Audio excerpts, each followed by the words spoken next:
So I spend a good deal of time thinking about odd stuff, I have to admit. What kind of odd stuff am I talking about in this video? Well, I'm talking about living in an echo chamber. We all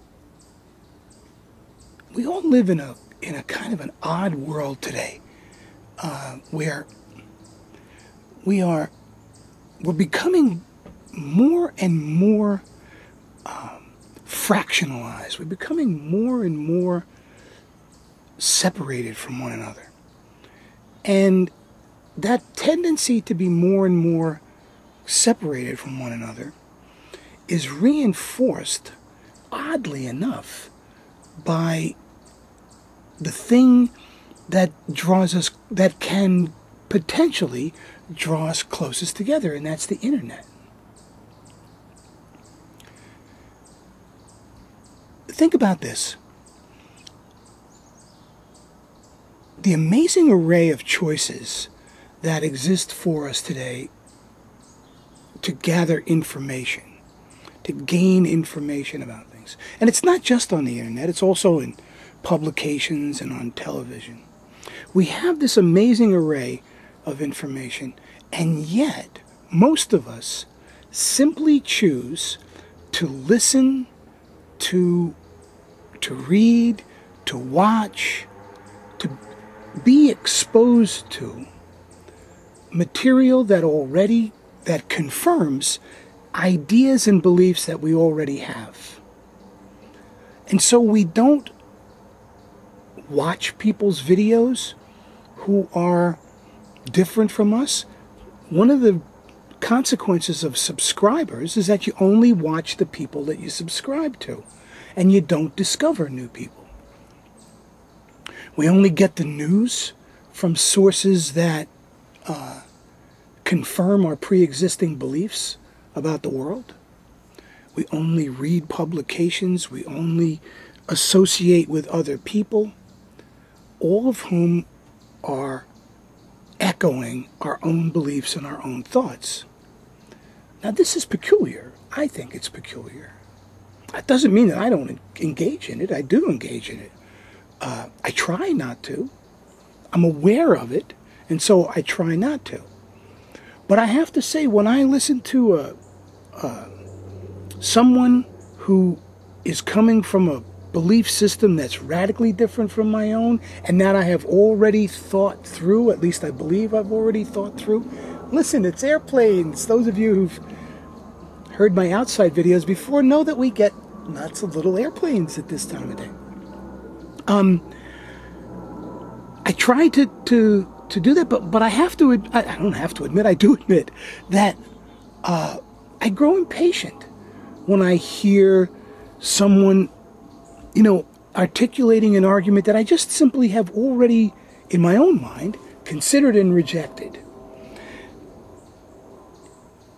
And so my openness to alternative ideas is limited, and I only listen to things that are conforming. Now, there's an old psychological theory about this called cognitive dissonance, developed by a guy named Leon Festinger.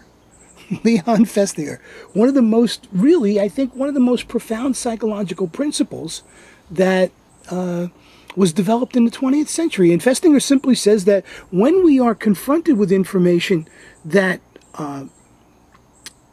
disconfirms beliefs that we have, we must deal with what he called the cognitive dissonance that conflicting information creates for us psychologically.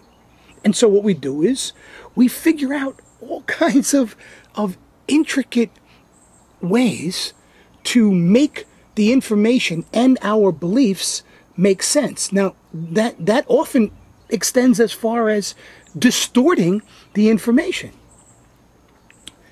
And we are all very prone to operating according to principles of cognitive dissonance. And now we've even gone beyond cognitive dissonance to the point of cognitive refusal, of kind of information refusal. I refuse to be exposed to information that is disconfirming of my beliefs. And so, for example, if you believe that 9/11 was a government plot, then you refuse to be exposed to information that disconfirms that principle. And vice versa. If you think that 9/11 was a result of the 19 hijackers not paid for by the Bush administration and not elaborately constructed by them, then you refuse to consider information that is presented by people who believe that it was a government plot. Now, it's not completely refused to consider it, right? Because I believe that I've looked at things that I have already made judgments about, and then I have fully evaluated the information, and therefore am accurate in my decisions. But we all think that way. That's what cognitive dissonance does. So where am I going with this? Where I'm going with this is as follows. It's a question. How can we help one another to be open to possibilities that we have closed off and not become chronic victims of cognitive dissonance, not live completely in the echo chamber, so that we no longer listen to one another when we get an inkling that an individual is coming from a perspective that's different from our own. This is the danger of red state, blue state, for example. You know, saying, well, you're a liberal, that's why you believe that. It's kind of a, well, wait a minute. What, or you know, you live in a red state. Why wouldn't you think that? There's something there that's disturbing to me.